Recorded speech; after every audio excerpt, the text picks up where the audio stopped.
22-23 में जो यात्राएं राहुल गांधी ने की हैं, उनकी आमदनी उसमें 11 करोड़ है और विदेशी यात्रा पर 60 करोड़ रुपए खर्च हो जाते हैं।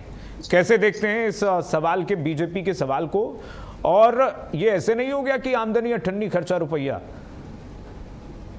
कीर्तिमान जी, देखिए ऐसा है कि संबित पात्रा ने जो सवाल किया जी, उसने भारत सरकार के 3 मंत्रालयों, वित्त मंत्रालय, ministry of external affairs, ministry of home affairs, तीनों को कटघरे में लाके खड़ा कर दिया है। सवाल इस बात का है कि जब 10 साल की आंकड़े दिए ना उन्होंने, 10 वर्षों में यात्राएं की, इतना करोड़ रुपया खर्च किया है।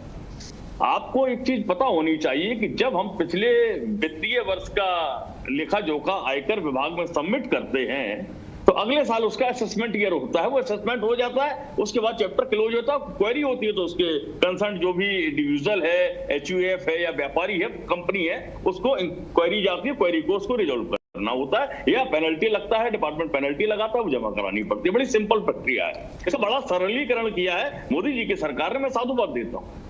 इतना सब होने के बाद अब संबित पात्रा इस पर आके बोल रहे हैं और मुझे बड़ी हंसी आ रही है, इतनी बचकानी हरकत संबित पात्रा जैसे लेवल के आदमी से।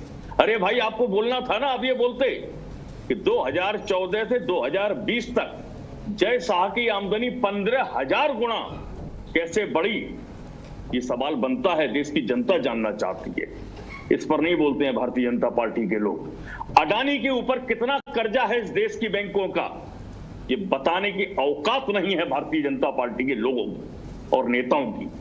कितना कर्जा मुकेश अंबानी की कंपनियों पर है भारत की सरकार का और भारत के बैंकों का, भारत की जनता का, किसी की हैसियत नहीं है बताने की। मैं तो बड़ा सिंपल सवाल पूछ रहा हूं भैया, जय शाह की अगर इन 6 वर्षों में आमदनी 15,000 गुना बढ़ गई है तो प्रबंधन के संस्थानों में, वित्तीय मैनेजमेंट के संस्थानों में उनके लेक्चर होने चाहिए।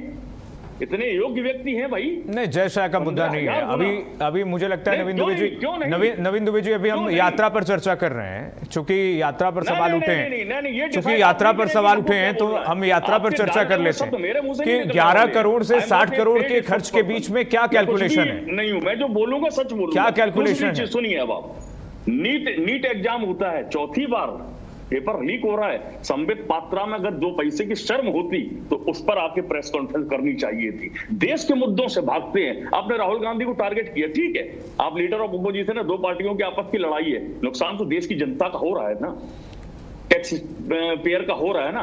आपने 1 मिनट के अंदर 2 रुपए दूध के ऊपर बढ़ गए, वही दूध गरीब मजदूर का बच्चा पीता है, मिडिल क्लास का बच्चा पीता है, घर में काम करने वाली मेड का बच्चा पीता है, वही रईस का बच्चा पीता है।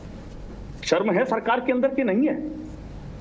और दूसरी चीज, अभी आप गए थे इजराइल, अब इजराइल को फादरलैंड बताया है, अब क्या नॉर्वे को सिस्टरलैंड बताए जाएंगे, किसी देश को मौसी लैंड बताए, किसी को बुआ लैंड बताए जाएंगे? क्या कर रहे हैं देश के साथ यार? मजाक चल रहा है क्या भाई? कभी गंभीर होगी इस देश की सरकार? और मैं तो पूछता हूं कि 10-12 वर्ष होने जा रहे हैं जून में, क्या उपलब्धि रही है इस देश की सरकार की, इस देश की यशस्वी महानतम प्रधानमंत्री नरेंद्र भाई मोदी की? क्या उपलब्ध किया इस देश ने? अमेरिका उधर से लताड़ मार रहा है, आपको धमकियां दे रहा है, आप चुप बैठे हुए, बोलती बंद हो जाती है। उसने कहा रूस से तेल मत खरीदो, आपने बंद कर दिया, जी हुजूर नहीं खरीदेंगे। क्या चल रहा है भाई?